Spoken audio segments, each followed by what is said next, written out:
류지원 전사님이 1등으로 오셨는데 아무튼 좀 방송 사고가 좀 있어서 유감의 뜻을 표합니다. 네. 오늘은 우리가 꿈꾸는 세상이라는 제목으로 함께 말씀 나누려고 해요. 본문은 제가 말씀드렸던 적이 있어서 기억을 하실 수도 있고 또 잊어버리셨을 수도 있겠으나 간단하게 이야기를 드릴게요. 지금은 이제 마지막 파트 21장이고 이 배경은 1장에 나옵니다. 9절에 보면 나 요한은 너희 형제요 예수의 환난과 나라와 참음에 동참하는 자다. 하나님의 말씀과 예수를 증언하였으므로 말미암아 선교했으므로 밤모라 하는 섬에 있었더니 유배를 갔다는 얘기입니다. 복음을 전하고 진실을 알리다가 결국에는 감옥에 가게 되는 갑자기 생각난 거지만 이재명 같은 사람도 옳은 일을 하려고 하다 보니까 감옥에 갈 뻔한, 잠깐 갔다 오기도 했겠지만 이런 일들이 있었잖아요. 진실을 알린다는 거, 복음을 전한다는 것이 그렇게 쉬운 일은 아닌 것 같아요. 다른 제자들도 다 결국에는 잡혀가서 어떻게 됐어요? 십자가에 처형당하고, 베드로 같은 사람은 예수님과 똑같이 죽을 수 없다 해가지고 거꾸로 매달려서 죽고, 아무튼 이 요한은 밤모라고 하는 섬에 유배를 가게 된 겁니다. 이 밤모라는 섬은 지금은 이제 성지순례를 하는 관광지처럼 이렇게 알려져 있는데요. 당대에는 굉장히 척박하고 먹을 것 없고 마실 것 없는 그런 곳이었어요. 그리고 세상과 단절된 섬이었죠. 그 유배를 당하는 동안 제대로 먹지도 못하고 마시지도 못하는 그런 섬에 갇혀 지냈던 거예요. 이 사람이 열정적이어서 복음도 전하고 싶고 하나님 나라에 대해서 이야기하고 싶은데 이야기할 대상도 없는 거죠.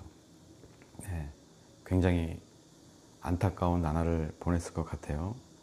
아마 요한에게는 그래서 여기 밤모라는 섬이 지옥과도 같았다라고 생각해 볼 수 있을 것 같습니다. 군대 다녀온 사람들 다 아시죠? 저도 군대에 있을 때 여러 가지 힘든 일이 있지만 가장 힘든 일이 그 군대라는 울타리 안에 갇혀 있는 거였어요. 내가 뭔가 운신의 폭도 좁아지고 어떤 루틴한 삶에 익숙해져야 되고 대학생 때는 막 마음껏 여기저기 돌아다니고 가고 싶은 데 가고 아무 때나 그렇게 했었는데 이 군대는 전혀 그렇지가 않잖아요. 매일매일의 어떤 루틴을 따르고 폭력과 갈굼도 당하고 하기 싫은 일도 또 노동도 해야 되고. 요한은 이런 척박한 섬 밤모에 갇혀서 아마 저와 비슷한 그 이상의 느낌을 갖지 않았을까 싶습니다. 아마 당시에 먹을 것도 마실 것도 부족했을 것이고 씻는데도 당연히 그랬겠고 그늘도 없었다라고 얘기하시는 분도 계세요. 그 타는 듯한 더위, 밤엔 추위, 먹을 것도 없고 지옥이죠. 그 지옥에서 요한이 할 수 있는 일은 하나님으로부터 받은 영감을, 그 마음을, 복음을 떠오르는 영감을 글로 적는 거, 기록하는 것 뿐이었어요. 그래서 이 사람이 요한계시록을 쓰게 된 겁니다. 이 요한계시록 전체적으로 보면 여러분들 가장 어려운 책 중에 하나라고, 신학생들도 요한계시록 공부를 안 하려고 하거든요. 왜냐하면 뭔가 상징이 되게 많은 것 같고 모호하고 난해하고 이게 도대체 무슨 뜻일까? 숫자나 이런 것도 많이 나오는데 그 숫자의 의미가 뭘까? 여기서 이제 이단들이 많이 만들어져요. 여기서 나온 숫자 가지고 이만희 같은 사람들이 이단 노릇을 하고 있죠. 그래서 여러분들 너무 깊이 생각할 필요는 없어요. 그냥 이해가 안 되면 안 되는 대로 그 구절을 읽고 그냥 느낌만 가지고 가면 돼요. 이거는 이래서 이럴 것이다 라고 생각하는 순간 이단이 됩니다.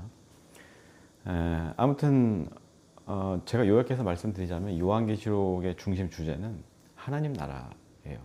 하나님의 나라, 천국을 이야기하는 겁니다.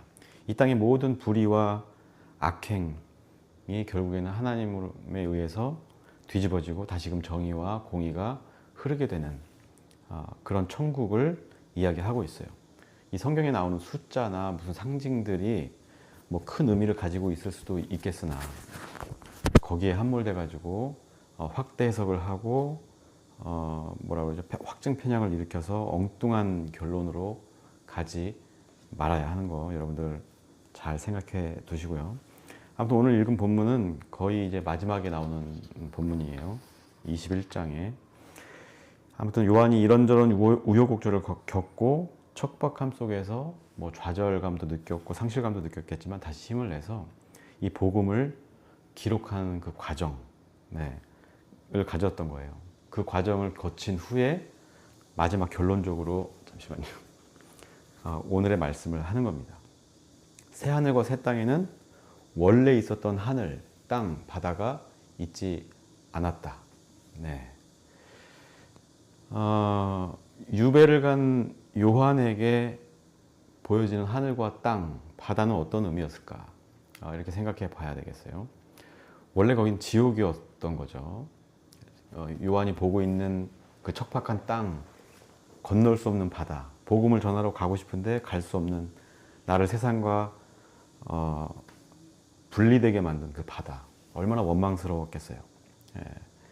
요한을 가두고 있었던 그 섬 자체가 지옥이었을 겁니다. 근데 새 하늘과 새 땅에는 그런 척박한 땅도 없고 바다도 없고 손을 뻗쳐서 하늘에 이렇게 손을 뻗치면 하나님이 응답해 주실 것 같고 뭐 이런 거예요. 마음만 먹으면 바다를 건너갈 수도 있고 또 있는 곳에서 먹을 것도 먹고 마실 것도 마실 수 있는 또 거처로도 집으로도 사용할 수 있는 땅일 수도 있는 거죠. 새 하늘과 새 땅은. 근데 그 이전에 있었던 것들은 다 지옥이었던 거예요. 네. 물론 이제 뭐 하늘, 바다, 땅 이런 걸 어떤 의미로 해석해가지고 뭐 확대할 수 있겠지만 그 정도로만 알고 계시면 됩니다. 아무튼 그래서 새 하늘과 새 땅, 요한이 환상 중에 본 그 새 하늘과 새 땅은 더 이상 이제 원망스러운 공간이 아닌 거예요. 즐겁고 행복한 땅, 하늘, 바다였던 것이죠. 그 하나님 나라, 천국을 요한은 계속해서 꿈꿔왔던 거예요. 그래서 이런저런 이야기를 통해서 결과적으로 하고 싶은 말이 새 하늘과 새 땅. 신천지에서 많이 강조하는 이야기이긴 하지만 그렇습니다. 천국을 얘기하는 거예요. 하나님 나라. 하나님이 통치하시고 다스리는 나라. 그래서 하늘을 향해서 손을 뻗으면 하나님의 음성도 들리고 땅을 읽으면 그 땅이 비옥해져서 먹을 것도 내고 바다도 내가 마음만 먹으면 돌덩이를 놔서 건널 수 있는 그런 바다가 되고 뭐 이런 이야기가 될 것 같아요. 우리가 사는 세상은 어떤가 한번 생각해 봤으면 좋겠어요. 물론 우리가 반모라는 섬 같은 공간적인 제약 속에서 사는 건 아니지만 심리적으로 많은 사람들 사이에는 우리가 건널 수 없는 강이 흐르고 바다가 존재하고 또 내가 살아가는 이 현실은 척박하게 이를 데 없죠. 지금 나라는 부강해지고 있는데 저 같은 이런 자영업자들 종목에 따라 다르긴 하겠지만 굉장히 척박함 속에 제가 살아가고 있거든요. 아무리 하늘을 향해서 손을 뻗어도 하나님이 침묵하시는 것 같고 손을 뻗어도 닿지도 않고 막막함 속에서 살아가는 사람들도 많을 거란 말이에요. 그런 하늘과 땅, 바다가 없는 새로운 세상, 하나님 나라, 천국. 마음만 먹으면 바다도 건너갈 수 있고 먹을 수 있고 마실 수 있는 더 이상 원망스러울 게 없는 그런 천국을 요한은 이야기하고 있고 그 요한만의 세상인가? 그렇지 않다. 우리가 사는 세상도 어떻게 보면 그 반모와 같은 섬과 비슷한 형편을 가지고 있다 하는 거예요.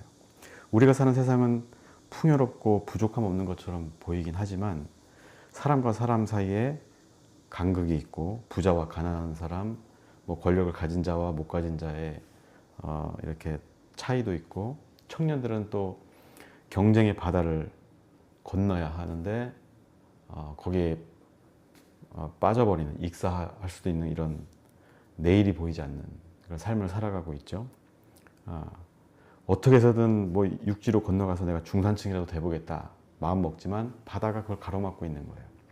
그러니까 지금 청년 세대들이 보수화되고 있는 이유가 이런 실질적인 삶의 어려움들, 척박함 때문이죠. 또 세대와 세대가 건널 수 없는 강을 사이에 두고 갈등하고, 남과 여도 마찬가지고요. 부자와 가난한 사람들 사이에도 이런 바다가 놓여 있는 거예요. 그 자기 자신 앞에는 척박한 땅이 놓여 있는 것이고, 어쩌면 상황에 따라 친구 사이에서도 이런 같은 또 동료, 회사 동료나 이웃들 사이에서도 우리가 건널 수 없는 강이 존재할 수 있죠. 그리고 각자 자리에서 척박한 삶을 감내하는 그런 삶을 우리가 살고 있는지도 모릅니다. 요한이 꿈꾸는 세상은 그런 바다가 없는, 척박한 땅이 없는 그런 세상이었어요. 물론 언젠가 이제 하나님이 인간의 모든 문제를 해결하고 천국을 우리에게 보여주시겠지만 그때까지는 모르잖아요. 언제 천국이 도래할지, 언제 예수님이 재림할지 아무도 모릅니다. 그럼 우리가 하나님을 믿는 사람으로서, 예수님을 따르는 사람으로서 어떻게 해야 할 것인가? 우리는 당장 아무것도 할 수 없는 것이 맞나? 이 생각을 한번 해봐야 되는 거예요. 근데 우리가 할 수 있는 일이 무엇일까 한번 생각해 본다면, 일단은 뭐 여러분들, 저도 그렇고 부부지간에 같은 이불 덮고 자는 사람인데도 건널 수 없는 강이 있고 바다가 있어요. 그런 경우 많잖아요. 저도 그렇고. 늘 평행선을 달리는 어떤 그런 의견의 대립도 있고. 우리가 이제 그리스도인으로서 할 수 있는 일은 그거예요. 그 바다가 아무리 깊고 넓어도 되든 안 되든 돌덩어리를 옮겨서 하나씩 쌓고 쌓아서 닿을 수 있을 때까지 노력을 정진하는 겁니다. 그걸 닿을 거라고 확신을 하든 못하든 우리는 그 새하늘과 새 땅을 만들어 가야 하는 거예요. 그래서 작은 돌멩이라도 갖다 쌓는 거예요. 보이지 않고 티도 안 나겠지만 하루하루 하다 보면 언젠가는 조금이라도 더 가까이 육지로 나아갈 수 있는, 또 어쩌면 여러 사람이 힘을 합친다면 그 바다를 건널 수 있는 다리도 만들 수 있겠죠. 또 척박하지만 이 땅에서도 빗물이든 아침 이슬이든 모아가지고 뭐라도 해보는 거죠. 땅을 일구고 씨앗을 구할 수 있는지 없는지 모르겠습니다만 씨앗도 뿌려보고. 우리가 할 수 있는 일은 그런 정도예요. 그래서 우리가 부부지간이든 또 사회를 바라보는 시각이든 우리가 어떤 바다를 사이에 두고 상대방을 바라보고 상대화하고 타자화 시키는 것이 아니라 그 강이 우리의 사회를 갈라놓고 있다는 이 엄연한 사실을 인지하고 그 강을, 바다를 없애기 위해서, 척박함을 없애기 위해서 노력하고 정진하는 것, 그것이 그리스도인들이 해야 할 일인 것이죠. 요한은 할 수 있는 일을 한 거예요. 하나님 나라에 대해서 자신만의 어떤 영감과 자신의 세계관을 가지고 이야기하고 표현하고 이렇게 해서 결국에는 새하늘과 새 땅이 열릴 것이다. 이런 희망의 메시지를 우리 후대에게 보내고 있는 겁니다. 당대에 뭐 노력해서 조금 더 알릴 수도 있겠지만 이렇게 후대에 알릴 수도 있는 것이고, 우리도 마찬가지라는 거예요. 요한의 처지는 아니지만 우리가 그리스도인이라고 한다면 우리가 우리 주변에 있는 어떤 메울 수 없는 그런 바다, 척박함, 이런 것들을 같이 깨트리고 함께 더불어 살아갈 수 있는 세상을 만드는데 조금이라도 노력을 기하는 것, 그것이 그리스도인들이다. 그래서 예수를 믿는 우리들은 새하늘과 새 땅을 기대하고 꿈을 꾸는 사람들이다. 이렇게 정의할 수 있을 것 같아요. 뭐 그리스도인에 대해서 여러 가지 정의가 있지만, 그런데 아직 그 하나님 나라는 오지 않은 상태일 뿐인 거예요. 그렇다고 손 놓고 어쩔 수 없는 거 아니냐, 이렇게 말만 내뱉고 그냥 나중에 올 그 하나님 나라만 기다리자, 종말만 기다리는, 이런 게 이제 이단이 되는 겁니다. 적어도 우리가 바닷물을 메울 돌이라도 하나 놓고 그런 노력을 통해서 사람들이 보는 거예요. 우리를 그렇게 일구고 메꾸는 노력을 하고, 흙을 퍼나르고 마실 물을 아껴가면서 밭을 일구고 하는 이런 노력들이 사람들에게 비춰졌을 때, 저 사람들이 허투루 저렇게 하는 게 아니구나, 우리 모두를 위해서 애쓰고 당장은 척박하긴 하지만 우리를 구원하고자 하는, 복음을 전하고자 하는 그런 마음이 느껴질 거란 말이죠. 저들이 꿈꾸는 새하늘과 새 땅, 하나님 나라, 그 천국이 어디인가 있는가 보다. 이렇게 미루어 짐작할 수 있지 않겠어요? 근데 그냥 이런 거 다 포기하고 먼 미래에 언제 있을지 모를 도래하지 않은 미래를 가지고만 얘기하는 거, 특히 교회에서는 그렇게 많이 하긴 하지만 그렇게 해가지고는 사람들의 마음을 감동시킬 수도 없고 그 사람들을 그리스도인으로 만들 수도 없다는 겁니다. 그래서 우리는 실질적인 노력들을 해야 하는 거예요. 아무튼 우리는 우리의 삶 앞에 척박한 땅이 놓여 있고 또 건널 수 없는 바다가 놓여 있을지도 모르겠어요. 그리고 우리와 다른 사람 혹은 다른 세대, 다른 나라 사람, 뭐 다른 격을 가진 사람들 그 사이에 무수히 많은 깊은 강과 바다들이 놓여 있는 거예요. 그래서 서로의 영역으로 넘어갈 수 없는, 건널 수 없는, 분리되어 있는 이런 삶을 우리가 살고 있죠. 같은 사람으로 태어나서 누구는 왜 극진한 대접을 받고 누구는 이렇게 척박함 속에서 살아야 하는가? 우리 그리스도인들이라면 이런 문제의식을 좀 가지고 있어야 돼요. 왜냐하면 하나님이, 예수님이 말씀하셨던 그 천국이 지금 우리가 사는 세상과는 다른 세상이거든요. 네. 모두가 평등하고 정의롭고 공의로운 사회. 네. 가진 자나 못 가진 자가 같이 뒹굴고 놀 수 있는 세상. 그것을 예수님이 말씀하셨고 요한도 똑같이 얘기하는 거예요. 네. 그런 단절의 벽, 단절의 바다가 없는, 척박함이 없는 새로운 새 땅, 새로운 하늘, 새로운 바다. 그것을 꿈꾸는 것이 우리 그리스도인들이다. 그래서 우리는 이런 현실을 그냥 순응하고 받아들이며 살아야 하느냐. 이 질문을 요한은 우리에게 하고 있는 겁니다. 예수를 믿는다는 것은 그 현실을 깨트리고 이전의 땅도, 이전의 바다도, 이전의 하늘도 없는 상태가 되게 하는 것. 새로운 세상을 열어가는 것이죠. 그렇다고 해서 뭐 혁명을 일으켜서 뭐 정치를 장악해서 뭐 한다. 이거는 말도 안 되는 것이고요. 정치가 종교가 정치화되면 안 되는 겁니다. 정교 분리는 확실히 돼야 되고, 네, 정치적으로 뭐 세상을 뒤엎자는 게 아니라 우리가 선행으로 이 바다를 메우는 행위로 이 세상을 바꿔가는 거예요. 예, 법에 저촉되지도 않고 많은 사람들의 정서를 망가뜨리지도 않으면서, 네, 그런 거예요. 그래서 우리는 그 하나님 나라를, 천국을 꿈꾸면서 꿈으로만 끝나는 게 아니죠. 여러분들도 내가 뭔가를 가지고 싶다든지 뭔가를 하고 싶다는 꿈이 있으면 그것을 위해서 노력하잖아요. 그런데 유독 천국에 대해서 꿈을 꾸면 그냥 막막하게 그냥 있는 거예요. 잘 모르겠잖아요. 천국이 뭔지 모르겠고 천국이 어떤 모습인지도 우리가 꿈꿀 수 없으니까 요한 같은 사람이 이렇게 글을 남겨 놓은 겁니다. 그래서 우리가 꿈꾸는 세상은 바다가 없는, 우리를 단절시키는 그 어떠한 방해 요소도 없는, 서로가 친구가 될 수 있는, 벗이 될 수 있는 그런 세상, 같이 먹고 같이 누릴 수 있는 세상을 이야기하는 것이죠. 그것을 우리도 같이 꿈꿔야 한다는 겁니다. 그냥 뭐 어쩔 수 없어, 그냥 세상은 어쩔 수 없는 거고 뭐 우리가 어떻게 할 수 없잖아, 이런 말만 앵무새처럼 되풀이하는 것은 그리스도인들의 태도가 아니다. 네. 당장 내 가족, 동료, 이웃들 사이에서 이게 흐르고 있는 바다든 강이든 이런 것부터 우리가 없애 나가야 되는 거예요. 내가 조금 더 양보하고 이해하고 좋은 말로 타이르기도 하고 다가가는 거죠. 그렇게 해서 적어도 그리스도인들이라고 하면 자기 발 앞에 있는 어떤 이런 척박함이나 어떤 벽들을 허물 수 있어야 하는 겁니다. 네. 이런 단절된 모습들을 보고서도 아무 문제의식을 느끼지 못하고 안타까움을 느끼지 못한다면 우리는 여태까지 어떻게 보면 예수를 헛수로 믿었다라고 말을 해도 과언이 아닐 것 같습니다. 뭐 정치인들도 마찬가지죠. 지금 얼마나 그 민주당 지금 하면서 분열이 심해요.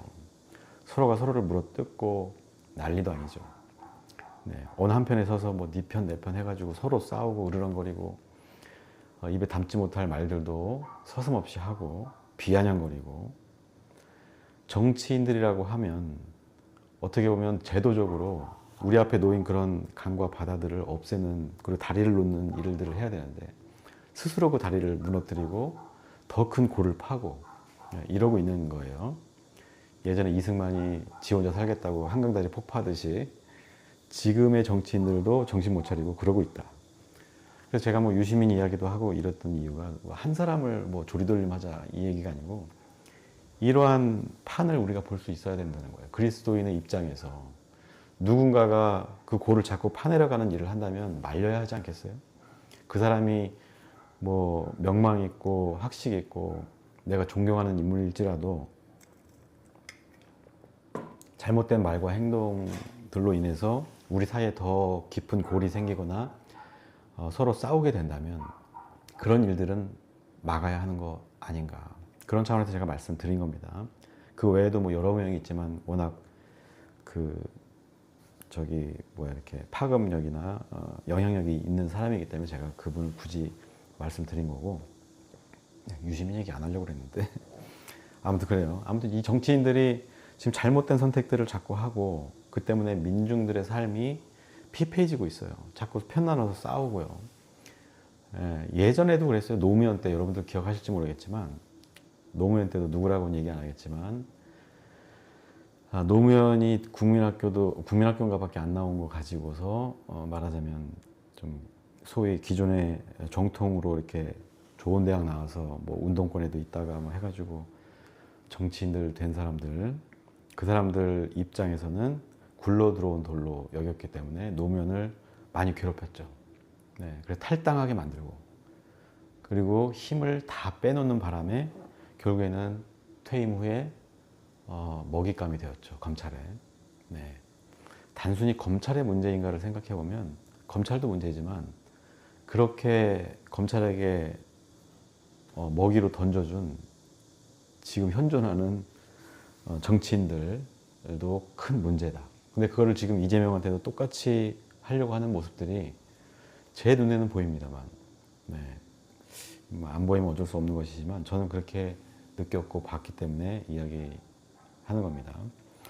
아무튼 그래서 그런 일들이 결국에는 어떻게 되는 거예요. 우리 삶이 얼마나 피폐해졌어요.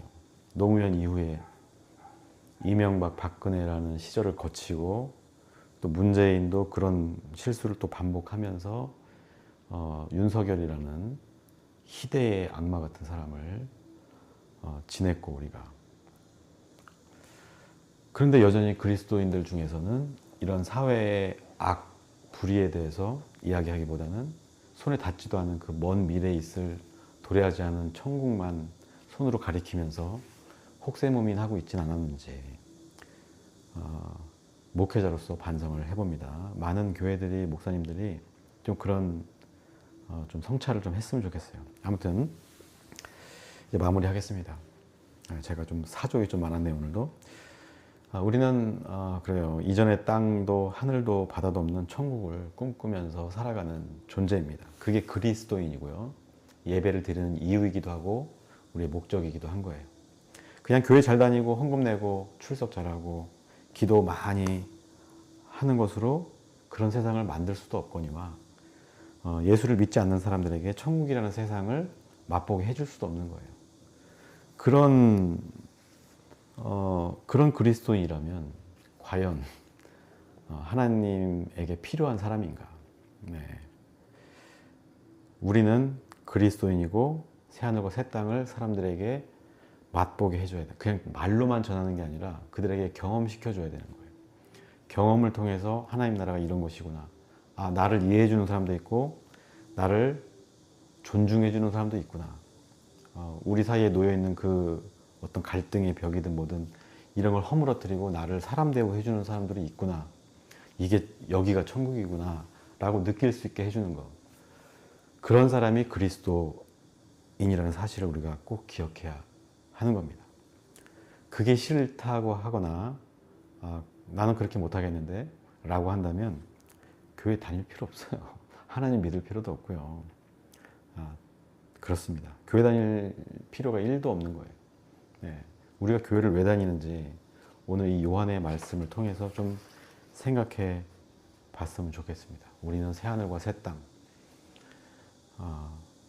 모두가 친구가 되고 하나가 되는 그런 세상을 꿈꾸는 그리스도인이라는 사실을 자각하면서 그리스도인답게 살아가는 저와 여러분들 되시기를 주님의 이름으로 축복합니다.